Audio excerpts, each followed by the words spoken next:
pledge allegiance to the flag of the United States of America, to the republic for which it stands, one nation, under God, indivisible, with liberty and justice for all.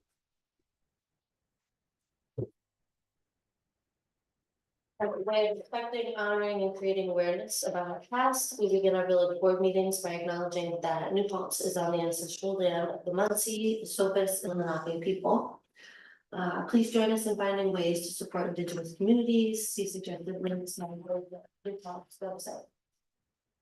I'm going to add a couple of things to the business agenda. Discussion on downtown parking enforcement as item number 2.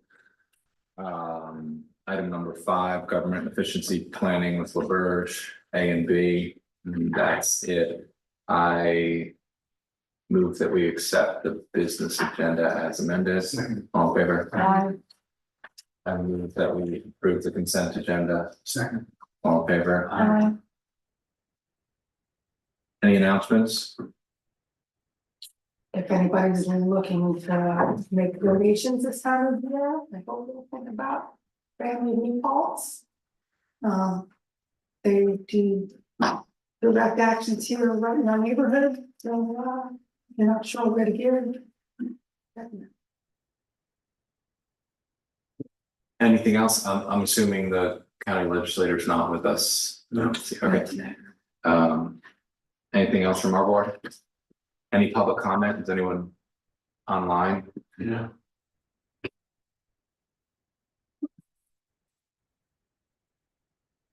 So we can move right into our business agenda. So we had an RFP, we had 6 companies respond to the RFP involving putting a solar array up on the new fire station building.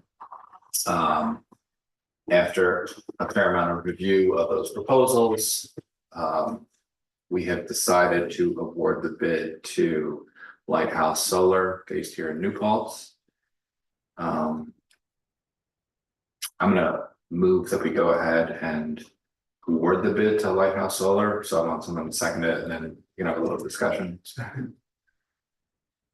So super exciting. It was a great process. I want to thank Brad for helping us. We also got assistance from Rick Alfondre in New Paltz, who helped us review some of the technical aspects. He made a suggestion about building a matrix so we can compare some of the important points from one firm to another. What's great about this project is that we have a significant amount of grant funding that will make it possible. We have a couple of significant grants from NYSERDA. We also have a grant from the county. That's a matching grant though. So that grant is $100,000, but then we're required to put up a $100,000 match or at least a 100% match. So we actually have more money grant wise. So what we're going to do is we're going to reapply to the county and see whether it might make sense to site an array on the water treatment plant building. I don't think any array the size of that roof would offset its use because it's a big energy hog. Both of our treatment plants, the sewer treatment plant and the water treatment plant, use a great deal of energy, but it could offset some. And I think that would be a largely doable project. And what's appealing about it is that the roof is relatively new. So we're going to take a closer look at that to make sure that that's doable, and then also the size of the array, and then bake that into an updated application with the county. Great. Any questions, thoughts from the board? What's the status with our solar array on top of DPW garage? I think like 20% of it works. 20%. Yeah, and the problem there is that the inverters failed a very long time ago. Right. And the company that manufactured those inverters went out of business. Right. So there's no easy way, and we looked into this several years ago. There's no easy way to buy inverters that would work. And I spoke with several different solar companies at the time. They all wanted to sell very expensive solutions. Mhm. And I actually appreciated that one of the solar outfits said probably the most prudent thing that we could do is just leave it alone. Mhm. Because the panels were at that point pretty old, so probably want to make sense timing, updating that array when Yeah, that building or roof is reimagined. right. Yeah, makes sense. So there might be a small bit of generation that offsets some of our electrical bleed here, but Right. it's not significant. Yeah. When might the fire station begin?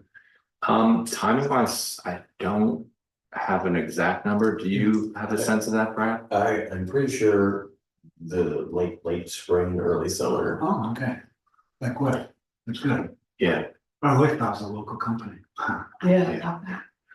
yeah, all the companies that bid were relatively local. Yeah, but, This is like Stone's are local. right. Um, so, All right, thanks. and, we look forward to having updated information about the possibility of siting an array on the water treatment plant property up at Mountain West Road. So to be continued. So all in favor of awarding the bid? Aye. The next topic, downtown parking enforcement. So I put this on there because some individuals will tag me on social media. I definitely don't look at all the conversations on social media. We've opined and provided feedback regarding parking and parking enforcement and the fact that we're a village within the town. So our village taxpayers are actually the individuals responsible for paying for parking enforcement. I always find that to be a curious act when individuals who live outside of the village are asking for parking passes or free parking. I don't call the mayor of Poughkeepsie or Kingston and ask for free parking just because they're our neighbor. You have to be somewhat mindful of, how budgeting works and who's responsible for what. And, we've described in significant detail in the past about how parking enforcement is paid for and why parking enforcement exists. Without parking enforcement, you end up with just a lot of cars that don't move, which actually harms businesses. And, some individuals believe that providing free parking and free parking during the holidays would actually support businesses. And there's no evidence that I've ever come across that suggests that that thesis holds any water. If anything, you can, read article after article and reference Don Shoup's book, The Harm of Free Parking. I just included a quote on this agenda about, the latest thinking in terms of like how the fact that on-street parking is a scarce resource and how it should be managed. I was watching a video conversation about this recently from some planners, and they were talking about communities that get it right and get it wrong. And they said, what you don't want to do are things like, what they've seen in communities like San Francisco, where you might have a neighborhood and then every home gets like 2 free parking passes. And meanwhile, there aren't enough spots to accommodate all those passes. So it just, and I think the other fascinating thing too is about when you go to a mall, you actually walk a significant distance to cross a parking lot and then to actually get into a store. For some reason, human beings love the idea of being able to pull right up to a downtown business and walk right in. It's just incredibly unrealistic. Yeah. And it's just not the way downtowns work. And you could go to the Hudson Valley Mall right now in Kingston and find an enormous amount of parking. And we know that actually does not mean that supports those businesses, because most of those businesses have shuttered. So there's lots of really interesting stuff if anyone wants to actually dig deep and explore any of these topics. But the suggestion that we should provide free parking as an economic development tool, I've not seen any evidence at all that suggests that makes any sense. So, will we be able to get data from the app that tells us about turnover rates? I'm having a meeting, so we have a new point person at Park Mobile. I have a Yeah. meeting scheduled with her. I believe it's on January 9th or 10th. So we can dig deep on. Yeah, because that's data, that's how many that parking spaces are made available and being used and times a day. I think what's also really fascinating about like the way we have tried to approach parking and use of an app is to have like a measured and balanced approach. Like there are some communities, you can go to the city of Philadelphia, there are no physical meters at all. It's 100% app. And the reason that we try to have a little bit of a mix is because we're trying to balance not increasing the price of parking. Because if we just did 100% hardware, 100% meters, 100% kiosks, then we would actually have to increase the price of parking. So the app is a way to keep the price of parking lower. And then we also have some areas that are app only because those areas are used less. But we have explored the idea of buying, because there's a new possibility of smaller kiosk style devices that could serve about 10 parking spaces. So they're not quite parking lot kiosks, and they're not meters. So that might be kind of a sweet spot. We could use those to provide, again, that flexibility that is generally not offered in most other communities. And I feel like that often gets lost on the people in our community, where we're constantly trying to balance serving as many needs as possible. And we have intentionally kept numerous meters throughout the system. So when people say, I won't use the app, they don't have to use the app when there's a meter, they can use the meter. I've never used the app. Yeah. And also, you know, it's really important that individuals are somewhat mindful of how expensive this is, just from a staffing perspective, like the amount of time that parking enforcement uses as far as our staff and the belligerent interactions that our community has with people. You know, not necessarily members of our community, but visitors. This is not for the faint of heart, ladies and gentlemen. Yeah.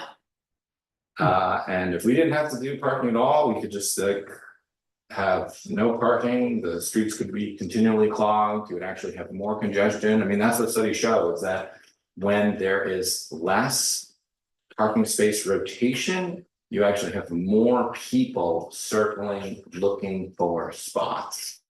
So there's a sweet spot of you should have some availability, but you shouldn't have too much availability, because you're actually trying to encourage people to, you know, look broadly. And again, there's so much discussion and so much research on this topic, and most of it is not being discussed on, you know, community Facebook groups.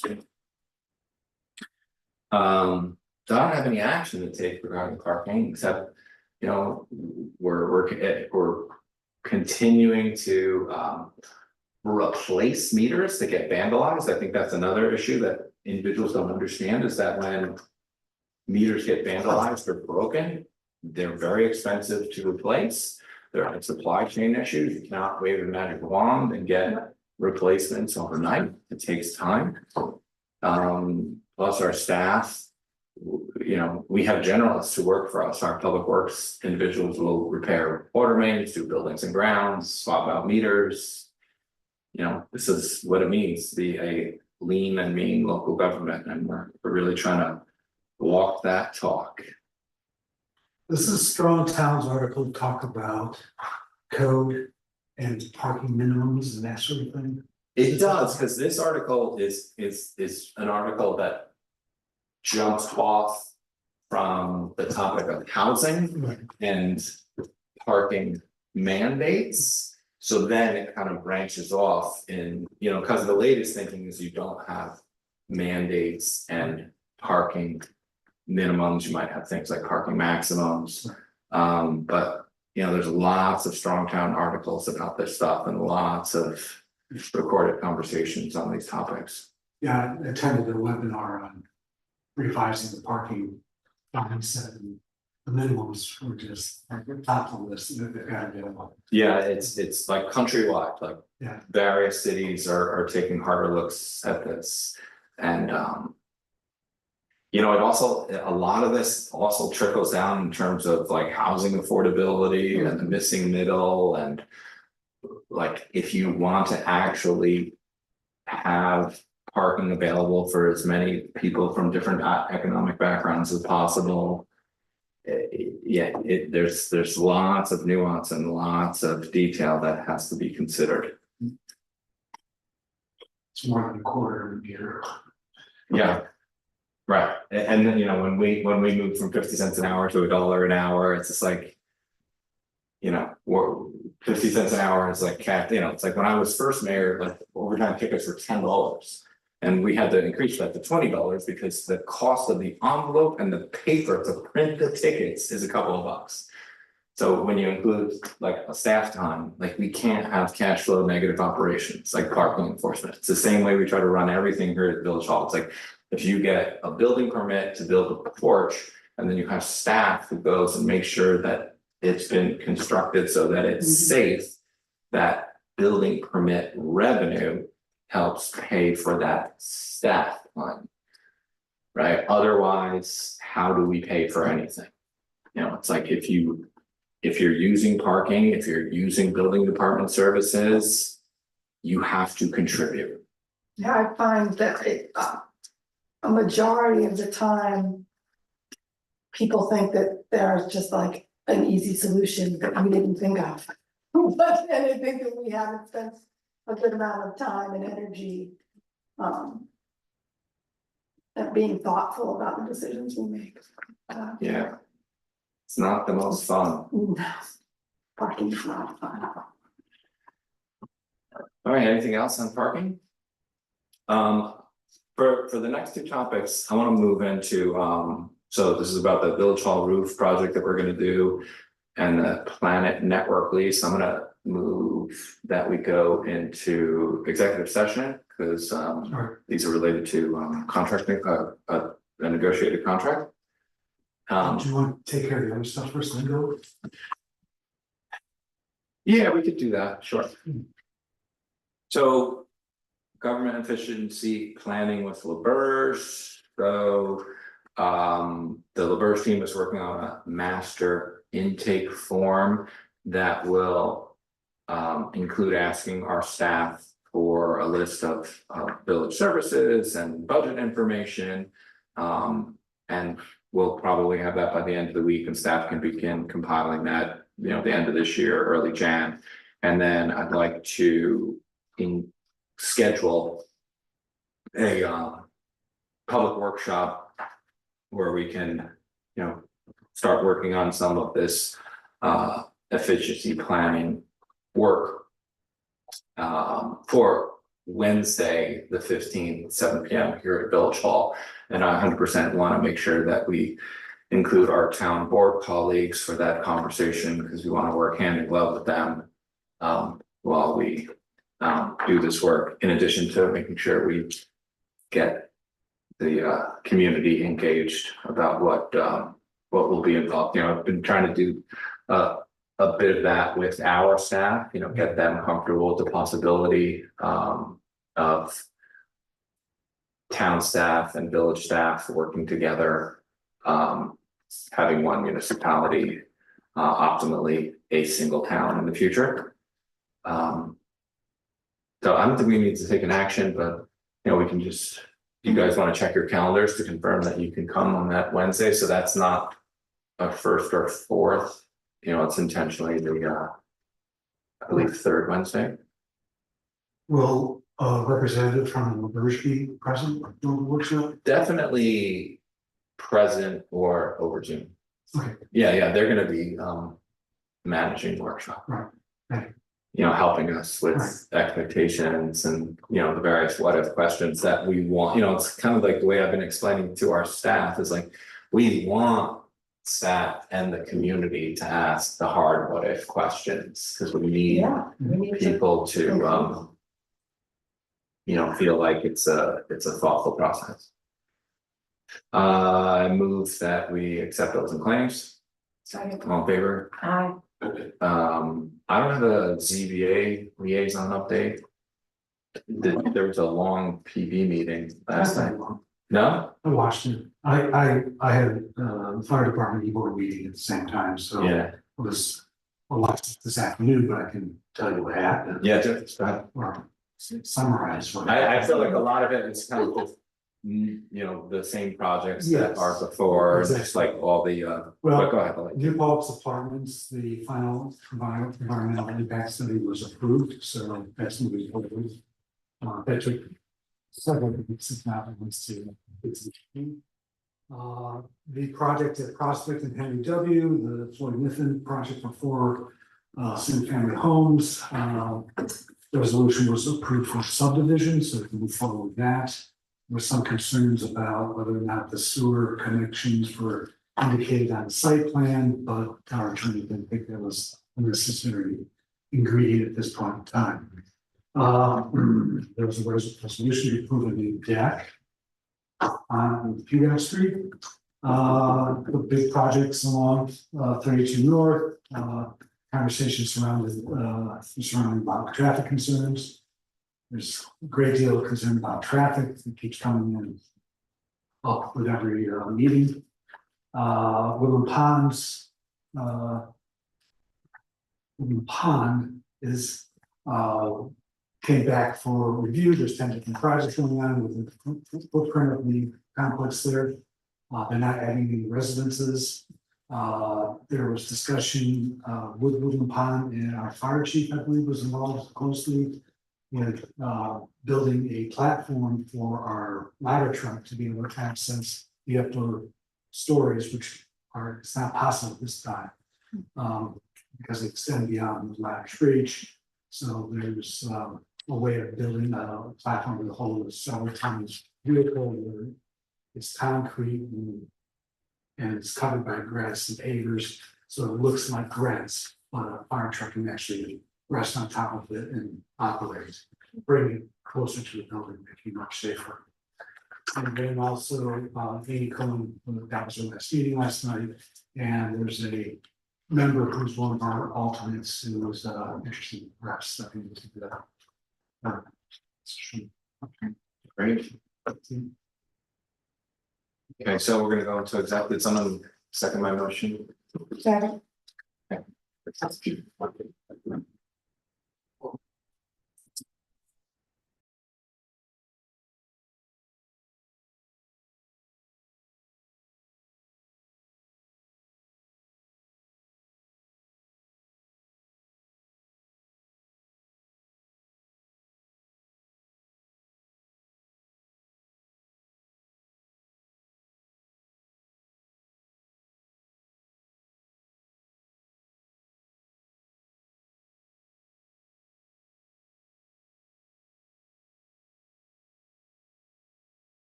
Yeah, you're good. Okay, so we have a proposal from Tremco to do roof repairs here at this Village Hall campus across several of our roofs. The cost is $515,285,000 63 cents. I move that we go ahead with that roof project. Someone to second it and any questions? All in favor? Okay. And then our next topic on this business agenda is we have a draft lease that has been circulated and reviewed by our attorney. So it's back in the hands of the CEO of Planet Network. So I'm going to move that we greenlight this lease subject to final considerations and approvals by myself and our attorney, Will Frank. Sorry. Any further discussions? All in favor? Aye. All right, I think that's all we have as a village board agenda tonight. That's Motion. 2024. What's that? That's 2024. The So whole year, that, yeah. We're at Motion to adjourn. second. Okay, you can turn it down.